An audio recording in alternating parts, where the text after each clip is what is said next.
Now about the general features of the corals. Corals के बारे में एक संक्षिप्त परिचय अगर हम लेते हैं कि क्या है कोरल्स, कहाँ पाए जाते हैं, तो हम ये जानते हैं कि corals are sedentary marine animals in class anthozoa and hydrozoa of phylum Cnidaria, typically living in compact colonies of many identical individual polyps. A spineless animal, typically only a few millimeters in diameter and a few centimeters in length. The group includes the important reef builders that inhabit tropical oceans and secrete calcium carbonate to form a hard skeleton near the base. हम सभी जानते हैं कि corals phylum protozoa के अंतर्गत आते हैं।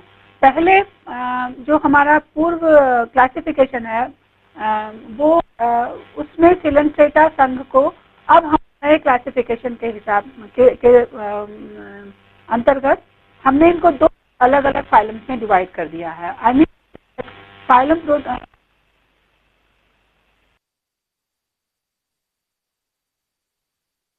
Cnidaria, and the second one is the phylum Ctenophora. That you have.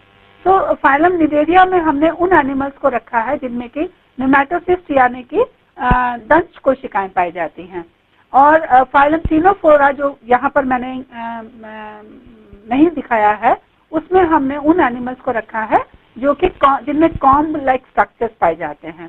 तो यहाँ पर जो कोरल्स की बात हम कर रहे हैं, कोरल हमारे फाइलम Cnidaria के अंतर्गत आने वाले एनिमल्स होते हैं ना। जैसे कि इसमें लिखा है कि corals are sedentary marine animals, they are exclusively marine, समुद्री पानी में पाए जाते हैं, और मेजर रूप से they are from the hydrozoa class and they are from the anthozoa class and hydrozoa में थोड़े बहुत जो एनिमल्स हैं वो कोरल के जैसे एक्ट करते हैं ना। इनमें अगर हम देखते हैं तो जो कोरल्स जो एनिमल बनते हैं या जो लेटर ऑन ट्रांसफॉर्म हो जाते हैं, they are actually the polyps. मैं आपको एक चीज यहाँ पर और बताना चाहती हूँ कि फाइलम Cnidaria में पॉलीमॉर्फिज्म नामक एक फिनोमिना पाया जाता है। किसी भी इस फाइलम के अंतर्गत आने वाले किसी भी एनिमल में या जंतु में पॉलीमॉर्फिज्म यानी कि बहुत प्रकार की मॉर्फोलॉजिकल पाए जाते हैं जो होते हैं। तो ऐसे ही अगर हम उसी में ही एक मॉर्फोलॉजिकल स्ट्रक्चर है पॉलिप। पॉलिप के लिए अगर हम कहते हैं इसको अगर हम डिफाइन करें तो they are a spineless animal typically only a few millimeters in diameter. बहुत छोटे होते हैं, बहुत बड़े नहीं होते, ह्यूज स्ट्रक्चर्स नहीं होते, एंड अ फ्यू। इसके बारे में एक और चीज मैं आपको यहाँ पर बताना चाहती हूँ कि जो है एनिमल के लिए न्यूट्रिशन की एक्टिविटी में उनको मदद करते हैं। तो यही वो ग्रुप है जो कि हमारे मेन रीफ बिल्डर्स कहलाते हैं। समुद्र में बहुत बड़ी बड़ी रीफ के बनाते हैं, कोरल रीफ जो बाद में कहलाती हैं, एंड जो मेनली हमारे ट्रॉपिकल ओशंस में पाया जाता है। एंड यही पॉलिप्स जो हैं ये कैल्शियम कार्बोनेट का एक एक्सोस्केलेटन फॉर्म करते हैं near the base, and finally later on that changes into the coral, and after a few years that these corals, when they are grouped together, they form reef. So the next, this is where I show structure of coral polyp. ये एक coral polyp का structure है जिसमें हम ये देख रहे हैं कि ये बहुत सारे इसमें टेंटेकल्स होते हैं। They are different in number in different animals, means किसी में वो 6 पाए जाते हैं, किसी में ये 8 टेंटेकल्स भी पाए जाते हैं। ये बीच में इसके माउथ है, where the stomodeum is there, and इसके नीचे ही इसका फारिंग वाला रीजन होता है, and several mesenteries are there inside this, and they are the sting sacs जिसको कि हमने निमेटोसिस्ट कहा है। और यहाँ पर ये हम देख रहे हैं ये सेप्टा है, और ये कोरोलाइट फ्लोर है, और ये आउटर वॉल ऑफ थीका है। तो ये फॉर्म कैसे होता है, ये बनता कैसे है, पॉलिप कैसे चेंज होता है, यहाँ पर थोड़ा सा इसको पढ़ते हैं तो हमें ये नजर आता है। The coral polyp begins to secrete a skeleton rudiment or prototheca. So this is initially it is a prototheca which we have the outer wall of or theca. It is secreted by ectoderm. ये ectoderm के cells के द्वारा secrete होता है and first as a basal plate. सबसे पहले ये यहाँ पर बनना शुरू होता है. क्या? ये आउटर वॉल और थीका जिसको हमने प्रोटोथीका कहा है, ये सबसे पहले बेसल प्लेट में बनना शुरुआत होती है इसकी. देन फॉलोइंग इट, इसके कुछ समय के बाद में radial fold develop with secrete sclerosepta. इसमें जो फोल्ड होते हैं रेडियल फोल्ड होते हैं, ये बाद में स्क्लेरोसेप्टा यानी कि हार्ड सेप्टा, इस तरीके से ये पूरे इसके इस स्ट्रक्चर में ये बनते हैं सेप्टा, और इनको हम स्क्लेरोसेप्टा कहते हैं. A rim is built up as a thecal wall around the polyp lying at the top. और इसके चारों तरफ ये एक शेप देता है. And further skeletal material is added into the gap between sclerosepta of skeleton, which usually alternates with mesenteries of the polyp. ये पूरा का पूरा अपने आप में एक इसके बीच में भी कुछ समय के बाद में जो है वो हार्डनिंग होने लग जाती है. एंड ये पूरा का पूरा स्ट्रक्चर एक लेटर ऑन एक फाइनली एक कोरल के रूप में हमें प्राप्त होता है. कोरलाइट फ्लोर हमने यहाँ पर एक एनिमल है, एक पॉलिप हम दिखा रहे हैं, इसलिए हमने यहाँ पे कोरलाइट शब्द यूज करा है. जब यही बहुत सारे कोरल, एक कोरल, दूसरा कोरल, तीसरा कोरल, जब इस तरीके से सारे कोरल ग्रुप में आ जाते हैं, उस वक्त हम इस हार्ड स्ट्रक्चर को हम कोरेलम कहते हैं. अगर हम इसको, ये एक छोटा सा आपको यहाँ पर एक पिक्चर दिखाई दे रहा है जिसमें कि हमने ये यहाँ पर इस पिक्चर को लाने का मतलब ये है कि अगर हम ये देखें कि एक कोई कोरल कितना साल पुराना है, तो ये एक एज बार, जैसे ट्री लाइन्स होती हैं पेड़ों में और हम उनसे उनकी एजेस बता लेते हैं, वैसे ही किसी भी कोरल में ऐसे ये लाइन्स होती हैं, एज लाइन्स होती हैं, जिनसे कि हम किसी भी कोरल की आयु का पता लगा सकते हैं. देन ये एक छोटी सी पिक्चर से मैंने ये समझाने की कोशिश की है कि ये एक कोरल्स का ग्रुप है जो कि हमने समुद्र के अंदर से इस पिक्चर को हमने दिखाया है. Then next is the types of corals in different groups. अब ये कोरल्स बहुत प्रकार के होते हैं. सॉफ्ट कोरल्स हैं, हार्ड कोरल्स हैं, देन स्टोनी कोरल्स हैं.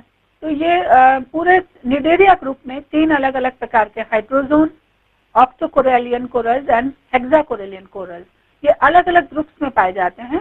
जैसे अगर हम पढ़ते हैं हाइड्रोजोन कोरल्स, तो ये बड़े ही बहुत ज़्यादा हार्ड कोरल्स नहीं होते, बड़े ही प्रिलिमिनरी कोरल्स होते हैं, जिनमें कि हमने एग्जाम्पल के तौर पे बताया है मिलीपोरा एंड स्काइलेस्टर. ये ब्रांच कैल्केरियस एक्सोस्केलेटन को सिक्रीट करते हैं and found with other corals in coral reef. Coral reef जो होती हैं वो बड़े बड़े स्ट्रक्चर्स होते हैं, जिनको कि मैं आगे आपको ये डिस्कस करूंगी, अब बताऊंगी कि कोरल रीफ क्या किन्हें कहते हैं. लेकिन ये जो हाइड्रोजोन कोरल्स हैं, ये इन्हीं कोरल रीफ्स के और कोरल रीफ में पाए जाने वाले जो दूसरे कोरल्स हैं उनके साथ में उनके एसेसरी कोरल्स के रूप में उनके साथ पाए जाते हैं. दूसरे प्रकार के कोरल ग्रुप जो है that is the octocorallian corals, जिनमें the example is Tubipora and Gorgonia. And Tubipora, if I remember, they are the tube corals and they are the sea fan. तो ये include marine, colonial and soft coral. ये पूरा का पूरा जो group है, ये ग्रुप और हेक्साकोरेलियन ग्रुप, ये एंथोजोआ क्लास का ग्रुप कहलाता है. एंड हाइड्रोजन कोरल्स अलग हैं, तो ये दूसरा क्लास है एंड ये एंथोजोआ क्लास के अंतर्गत आता है. ये corals, octocorallian corals mainly they are the soft corals, they are not hard corals. And जितने भी सॉफ्ट कोरल्स होते हैं ये समुद्र के तलहटी में या उसके डीप ओशन में, डीप सी वाटर्स में ये पाए जाते हैं. Now third is the hexacorallian corals, जिसमें एग्जाम्पल में हमने दिया है Madrepora and Oculina. They include stony, they are the true corals, they are the hard corals and stony corals and principal builders of coral reefs. Mainly इन्हीं coral के group से coral reefs की बनते हैं. They may be solitary and they may be colonial. अकेले भी पाए जा सकते हैं और कॉलोनी में भी पाए जा सकते हैं. Then these are the general features of corals. Corals क्या हैं, इनके जो डिफरेंट जो इनमें कैरेक्टरिस्टिक्स हैं मेजर, उनको हम थोड़ा सूक्ष्म रूप से पढ़ेंगे. that they cannot tolerate water temperatures below 18 degree Celsius. 18 degree Celsius से नीचे का टेम्परेचर ये कोरल्स नहीं सहन कर पाते हैं, ये वहां पर डेवलप नहीं होते हैं। Maximum temperature which they can tolerate is 42 Celsius, that is in also in the extreme condition. In general in between 42 to 18 degree Celsius water temperature में ये कोरल्स बहुत अच्छे से फलते फूलते हैं। Then reef building species are restricted to the euphotic zone, the region in the ocean where light penetrates to a depth of approximately 70 meters। जो जहाँ पर समुद्र के अंदर रीफ बनती हैं, बहुत बड़ी बड़ी चट्टानें बनती हैं इन कोरल्स की, तो वो कौन सा जोन है? That is the euphotic zone. And euphotic zone mainly वो जोन कहलाता है जहाँ पर लाइट आती है अप टू 70 मीटर्स गहराई तक समुद्र में। Then corals are also generally absent in turbid or murky water, जहाँ पर भी ज्यादा टर्बिडिटी होती है, पानी में कोई धुंधलापन होता है, वहाँ पर ये कोरल्स नहीं पाए जाते हैं। Because high level of suspended sediment smoother them, जो सस्पेंडेड सेडिमेंट जब ज्यादा हो जाते हैं उसी वक्त टर्बिडिटी बढ़ती है किसी भी पानी में, तो ये उनको नष्ट कर देते हैं, इसीलिए वहाँ पर कोरल्स नहीं पाए जाते हैं, नहीं दिखाई देते हैं। Clogging their mouth, impairing feeding, decreasing the depth to which light can penetrate, वहाँ पर लाइट नहीं आ पाती, इसी वजह से वहाँ पे कोरल रीफ्स या कोरल डेवलप नहीं होते हैं। Then salinity prefer high 32 to 42 parts per 1000, जो कोरल्स होते हैं वो हाई सैलिनिटी को प्रेफर करते हैं, ऐसी जगह में ज्यादा से ज्यादा होते हैं जहाँ पर की सैलिनिटी ज्यादा पाई जाती है, जैसे कि 32 to 42 parts per 1000, it is too much saline water. Then locomotion, they do not locomote because they are sessile, they are fixed animals. Then nutrition, symbiotic animals सहजीवन, जब हम ये जानते हैं सिम्बायोसिस, जहाँ पर दो एनिमल्स एक दूसरे के साथ रहते हैं, दोनों ही एक दूसरे को फायदा पहुंचाते हैं, उनको हेल्प करते हैं उनके लाइफ एक्टिविटीज में, जो लाइफ वाइटल एक्टिविटीज होती है, लाइफ सपोर्टिंग एक्टिविटीज जो होती हैं। तो these corals they are also the symbiotic animals, holozoic with the help of tentacles। कभी कभी जब ये सिम्बायोसिस नहीं शो करते हैं तब ये रात के वक्त पे अपने जो इनके पॉलिप्स में जो इनके टेंटेकल्स होते हैं, जैसे कि हमने यहाँ पर दिखाया था आपको, ये इन टेंटेकल्स की वजह से एनिमल्स को रात में पकड़ते हैं और तब ये उनका अपना न्यूट्रिशन फुलफिल करते हैं। Then reproduction, asexual and sexual है, generally asexual is there. Then this is the यहाँ पर मैंने ये बताने की कोशिश की है, ये एक लाइव कोरल का फोटो है और ये एक डेड कोरल का फोटो है। होता क्या है असल में कि किसी भी कोरल में जो है वो ज़ूज़ैंथिली नाम की एक एल्गी है जो उसमें पाई जाती है, और ये एल्गी उस एनिमल को क्योंकि एल्गी है तो these algae they are able to make their food themselves, they have photosynthesis. तो उस फोटोसिंथेसिस से बनने वाला जो भोजन है वो ये कोरल को प्रोवाइड कराते हैं, उसके सपोर्ट में कोरल उसको घर देता है ना, it gives home to the algae.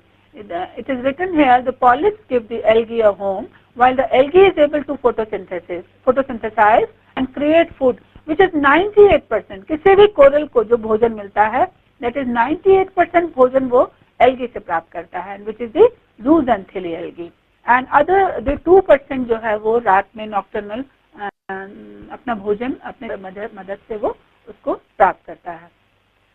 So if the ज़ूज़ैंथिली is found or it is present in any coral, then only a coral can be live. As soon as the algae finishes or it disappears or it is dead or it is not there, the coral becomes white or it is sort of like bleached structure and they are dead. Next is I have brought here some pictures showing the different kinds of corals. जैसे कि हम यहाँ पर एक देखते हैं, this is Stag horn coral. आपको ये एक हिरन के सींग के जैसे कोरल दिखाई दे रहे हैं। ये क्योंकि समुद्र रहते हैं तो अलग अलग शेप एंड साइजेस के ये कोरल्स होते हैं, और जिसमें कि अभी आप आगे देखेंगे कितने अलग नाना प्रकार के कोरल होते हैं। स्टैग हॉर्न आपको दिख रहा है हिरन के सींग के जैसा ये coral, and then this is the this is pillar coral, pillar shape में ये कोरल डेवलप होते हैं समुद्र में। And this is a table coral, आपको दिख रहा है टेबल जैसा, इसमें फिशेस दिखाई दे रही हैं, so they are the table corals, and this is like a brain, so it is a brain coral. It is called as, generally we say, brain coral. And here it is also the blue coral. You must be seeing the blue color of this coral, so it is called as blue coral. And this is great star coral. You may see the star shaped structures over the whole body of the coral, so they are the great star coral. And this is a tube coral, like a tube, and this is elkhorn coral, like again the किसी भी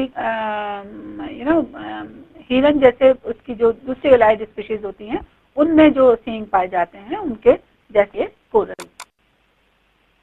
then इनमें सभी जो है, इनमें कुछ soft corals हैं and कुछ हार्ड कोरल्स हैं। These are the hard corals and this is soft coral. Then yes, now comes the coral reefs.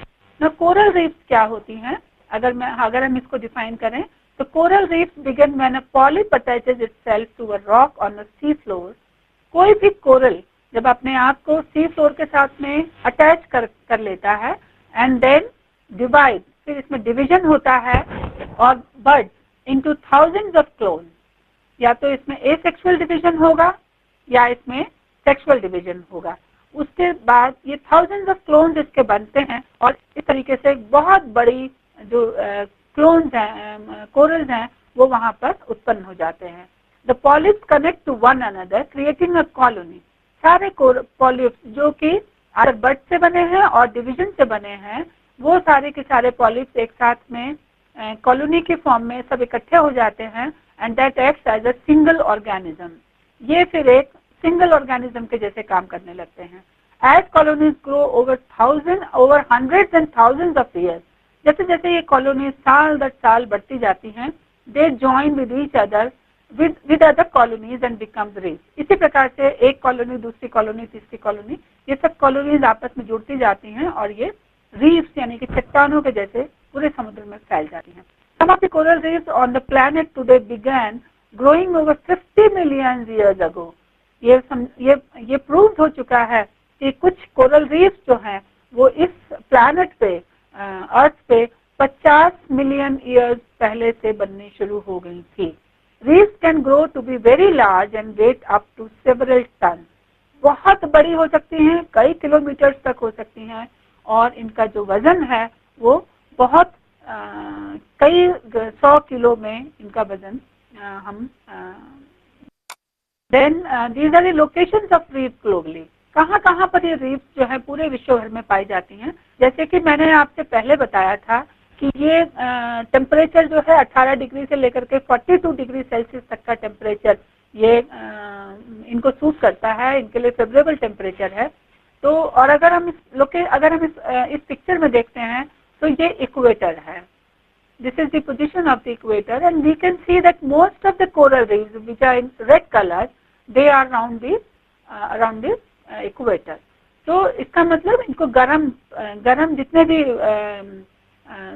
समुद्र हैं, ओशंस हैं, महासागर हैं, जिनमें की पानी का टेम्परेचर कंपैरेटिवली दूसरे महासागरों से कम है, ज़्यादा है, वहाँ पर ये कोरल रीफ पाई जाती हैं। अगर हम इसको देखते हैं तो यहाँ पर आपका ये this is Atlantic ocean, this is Pacific ocean, here it is Pacific ocean, it is Pacific ocean, it is Indian ocean, it is the other one, here is the Arctic and it is the Antarctic.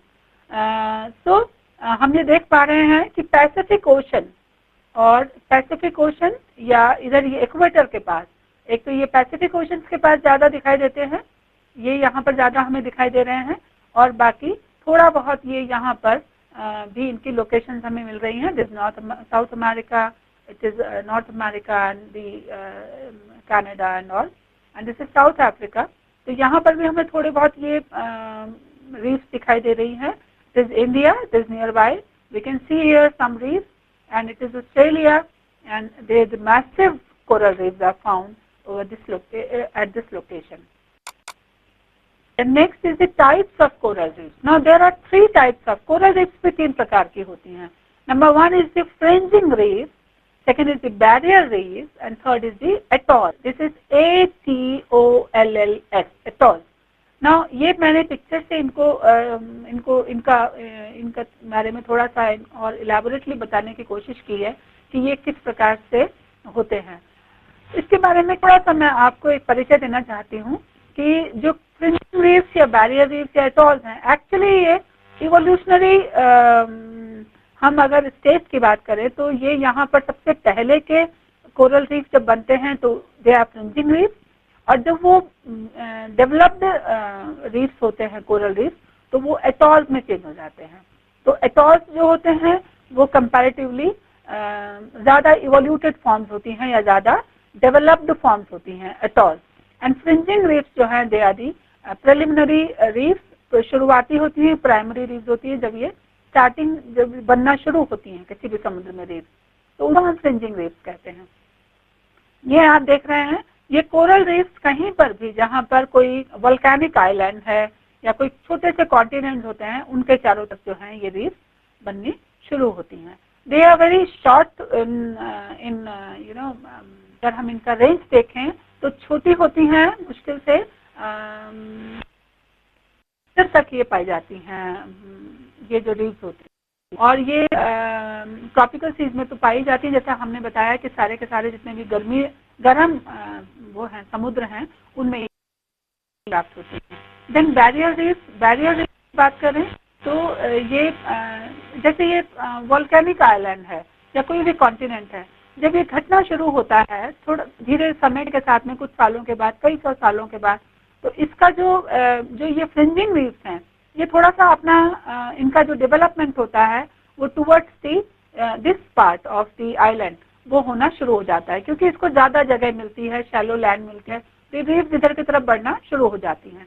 तो in that case क्या होता है कि ये जो barrier ये जो reef हैं ये यहाँ पर कई किलोमीटर तक, जिसमें कि हम कह सकते हैं कि 50 से 100 किलोमीटर तक लंबी ये बैरियर रीफ्स पाई जाती हैं। फ्रिंजिंग रीफ्स मुश्किल से 5 किलोमीटर तक हम इसको मान सकते हैं, and they are the more than 100 and like 200 meters तक ये पाई जाती हैं बैरियर रीफ, इतनी चौड़ी होती हैं। तो navigation can be done, navigation हो सकता है। और एटॉल्स की बात अगर हम करते हैं तो आफ्टर एटॉल्स, जैसे कि मैंने कहा कि काफ़ी डेवलप्ड फॉर्म में, डेवलप्ड स्टेज का कोरल रीफ है, तो जैसे ही समय बहुत सालों के बाद में जब ये परिवर्तन होता है समुद्र में भी, तो ये आइलैंड जैसे और नीचे नीचे ये समुद्र में सबमर्जेंस होती रहती है इनकी, due to internal activities of the oceanic water, से चले गए। तो इसके बाद जो स्पेस बचा, यहाँ पूरे में एटॉल्स जो है वो जो रीफ्स हैं कोरल रीफ, उनको बहुत सारी जगह मिल जाती है और ये तरीके से डेवलप होने लग जाते हैं। तो ये एटॉल्स जो हैं they are more than you know कई किलोमीटर तक होते हैं, जिनमें कि हम 5000 किलोमीटर मान सकते हैं कि ये एटॉल्स पाए जाते हैं। जैसे कि हमने कहा कि दिस इज मोर देन 2000 जो इसका रीफ का स्ट्रेच है किलोमीटर। तो ग्रेट बैरियर रीफ इसका बहुत अच्छा एग्जाम्पल है, जो ऑस्ट्रेलियन कॉन्टिनेंट के आसपास, और हमने बताया पैसिफिक ओशन में जो मिलता है। Northern Australia in the Indo Pacific is the largest barrier reef in the world. This reef stretches more than 2,000 kilometers. So atolls are reefs that surround a central lagoon. They are the most highly developed reefs, and the result is several low coral islands. इसके बीच बीच में बहुत सारे ऐसे coral island जैसे बन जाते हैं, इतना ज़्यादा ये डेवलप हो जाता है। एंड एग्जाम्पल में हम इसको अगर एटॉल का कोई एग्जाम्पल हमारे पास है तो atolls of Bikini, so Bikini which is this famous for atomic and hydrogen bomb test in Pacific Ocean. तो इस प्रकार से हमने देखा कि ये कोरल रीफ्स जो हैं they develop during the time. Next is this, ये एक छोटी सी मैंने पिक्चर ली है just to show that how these corals they are dispersed in the oceanic water. So these are all the corals. This is in central island. If we see from a satellite source, so we can see that these are the coral reefs. ये सारे के सारे coral reefs आपको इस तरीके से देखिए, एक फ्रिंजिंग है साइड में पूरे में इसको कवर करते हुए these are the all the coral reefs which are developing into further developed forms of coral reef. This is one image which I have brought for you. This is soft coral. This is an hard coral. मैं आपको एक चीज और मैंने आपको बताई कि soft coral समुद्र में ज्यादा गहराइयों में पाए जाते हैं, जबकि कोरल रीफ जो होती हैं ये सॉफ्ट कोरल है, जबकि जो हार्ड कोरल या जो कोरल रीफ होती हैं ये बहुत ज्यादा गहराई में ना होकर के शैलो वाटर्स में पाई जाती है।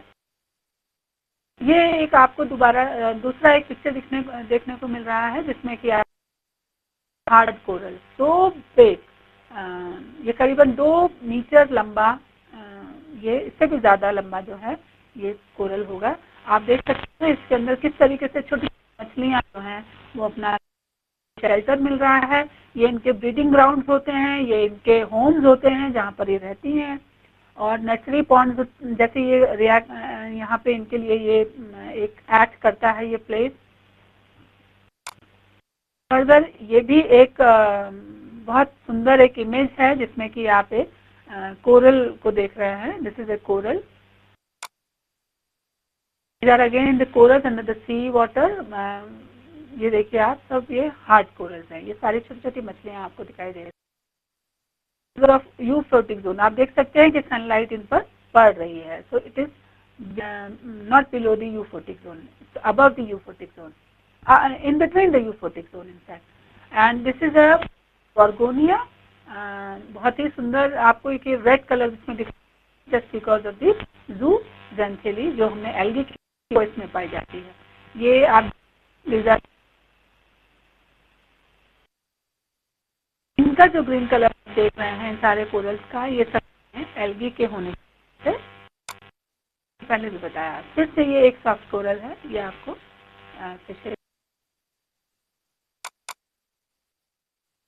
Finally importance of corals and coral reef. हमने बहुत कुछ पढ़ा कोरल के बारे में, लेकिन उनका क्यों वो हमारे लिए जरूरी है।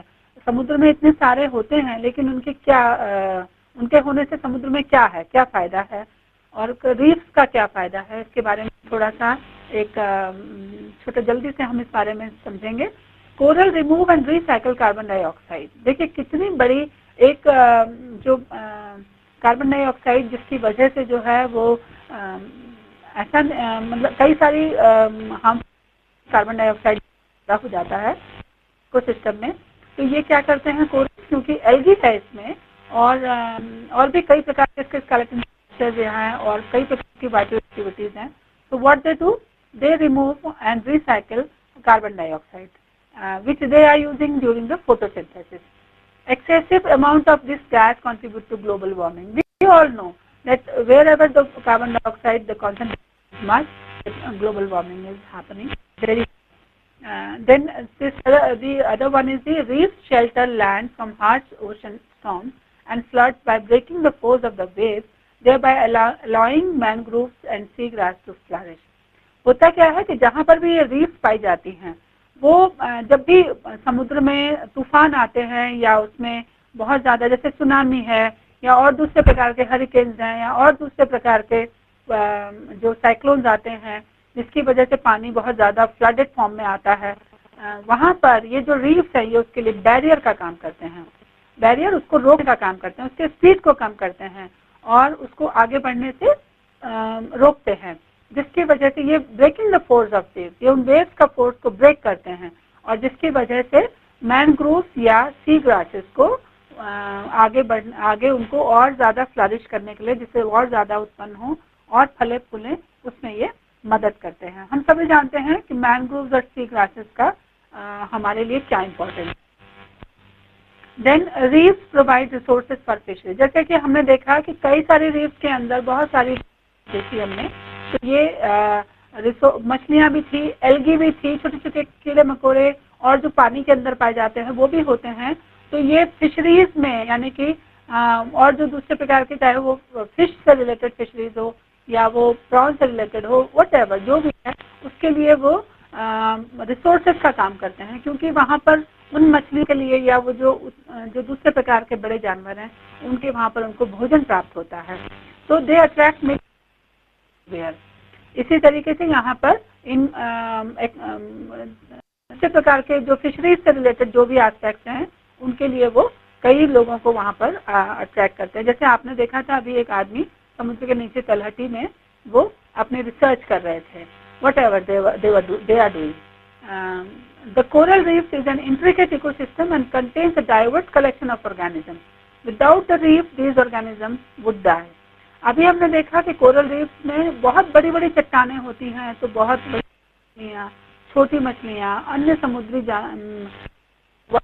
एनिमल जितने भी होते समुद्र में पाए जाने वाले जितने जीवन है, जो भी जीवन है, के साथ मिलकर के वो एक कंप्लीट इकोसिस्टम वहाँ पर बनाते हैं। एंड जिसमें कि उस इकोसिस्टम में बहुत प्रोड्यूसर्स भी हैं, कार्निवोर्स भी हैं, डिकम्पोजर्स भी हैं। तो इस तरीके से भी कोरल रीफ हमारे लिए इम्पोर्टेंट है। अगर ये रीफ्स नहीं होंगी तो ये ऑर्गेनिजम्स जो हैं, जितने भी एनिमल्स हैं, जो भी लाइफ है, वो खत्म हो जाएगी। Then coral skeletons are being used as bone substitute in reconstructive bone surgery. ये भी रिसर्चेस के दौरान इट इज प्रूवन दैट इनके जो स्केलेटन्स हैं उनको बोन सर्जरी में इस्तेमाल किया जाता है। Coral reef provide a living laboratory for both students and scientist. हमारे लिए भी ये एक रिसर्च का विषय है कि हम इनको पढ़ें, इनके बारे में ज़्यादा से ज़्यादा समझें। Then there are major threats to coral reef. लेकिन ऐसा नहीं है कि ये समुद्र में गहराइयों में है और हमारे से दूर है तो इनके लिए कोई नुकसान नहीं है या कोई इनके लिए खतरे नहीं हैं। There are very elaborate kind of threats to the coral reef, and other activities have led to silt or sand covering the coral, smoothing them and preventing light from passing through. हम जब भी जानते हैं कि जो भी activity होती है वो अल्टीमेटली सब समुद्र में जा रही है, तो जो भी हम whatever we are doing in the form of developmental activities on our land or on our by जो भी हम कर रहे हैं वो सब पानी अल्टीमेटली हमारा समुद्र में जाता है, जिसकी वजह से क्या होता है कि वो समुद्र की लाइफ को वो नुकसान पहुंचाता है। जैसे हमने कुछ सालों पहले हमने सुना था कि जब लड़ाई हुई थी ईरान इराक की, तो कितने ऑयल टैंक्स थे उनके जो समुद्र के पानी में, वो टैंक टूटने के बाद में उनका तेल सारा समुद्र के पानी में समुद्र, तो उस वक्त बहुत ज़्यादा नुकसान समुद्र में पाए जाने वाली सभी लाइफ को हुआ था। Then next, mangroves and seagrasses that normally act as filters for sediments are being rapidly destroyed. ऐसा भी हो रहा है, ऐसा भी हम लोग पढ़ रहे हैं आए दिन अखबारों के थ्रू या मीडिया के थ्रू, that mangroves जो भी हैं, चाहे वो सुंदरबंस में पाए जाने वाले हों या वो और दूसरे सुंदरबंस में पाए जाने वाले ज़्यादा बड़े दे आर दी लार्ज, उसके अलावा अलग अलग जगहों पर पाए जाने वाले मैनग्रोव्स हैं जो कि इसके लिए का काम करती हैं, लेकिन वो धीरे धीरे आदमी उनको खत्म कर रहा है उन मैनग्रोव्स को। उसके पीछे उसकी कई वजह हैं, लेकिन उनके खत्म होने से भी कोरल रीफ जो है वो डिस्ट्रॉय होती हैं। Then prawn harvesters have destroyed large areas of coral to create artificial prawn farms. जैसे कि अभी हमने बात किया कि सुंदरबन में कई प्रकार के मैंग्रोव एरियाज जो थे, उनमें भी लोगों ने वहाँ पर उनको हटा करके वहाँ पे फार्म्स वहाँ प्रॉन फार्म्स वहाँ पर बनाए हैं, जिसकी वजह से प्रॉन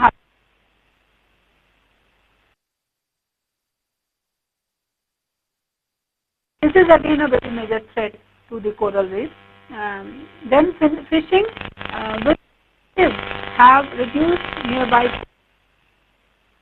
तो हम सभी जानते हैं कि एक्सप्लोजन चाहे वो में हो चाहे वो समुद्र के पानी में हो, वो हमारी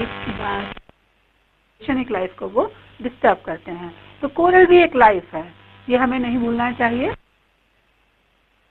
अनमेड एक्टिविटी जो कि बचा सकती है लाइफ को, वो हमें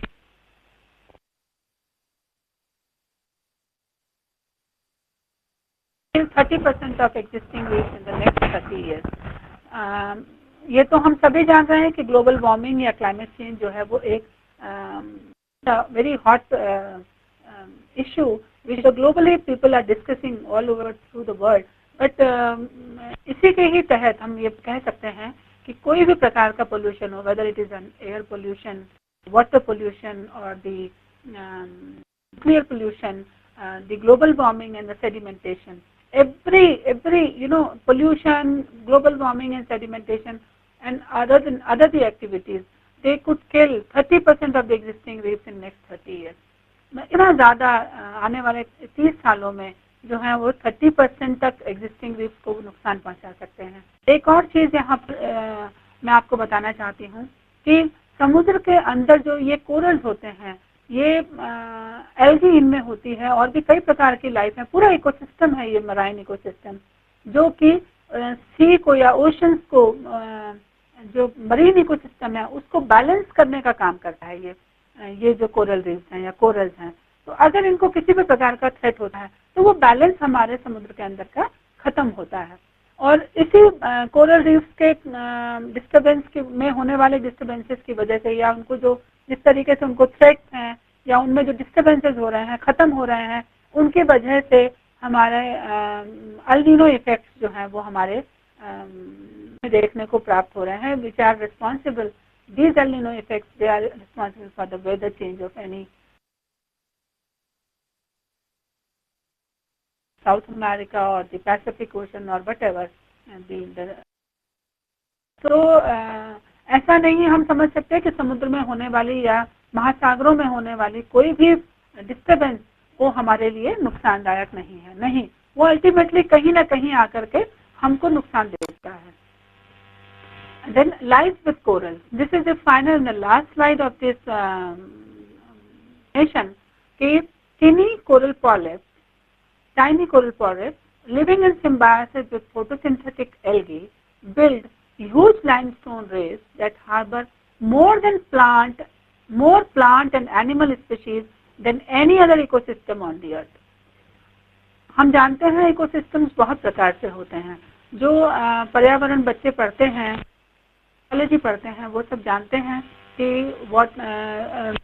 fresh water ecosystem, marine ecosystem, grassland ecosystem,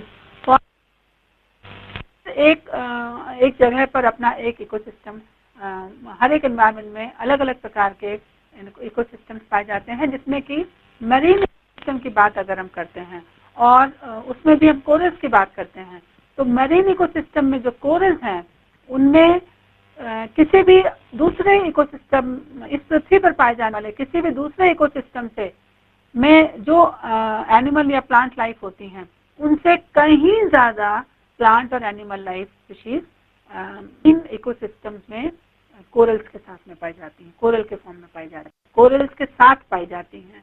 अगर इन कोरल्स को कोई भी डिस्टर्बेंस होता है या कोरल रीफ्स में कोई भी डिस्टर्बेंस होता है तो ये प्लांट एंड एनिमल स्पीशीज जो हैं इनको भी, ये भी डिस्टर्ब होते हैं, इनको भी नुकसान होता है।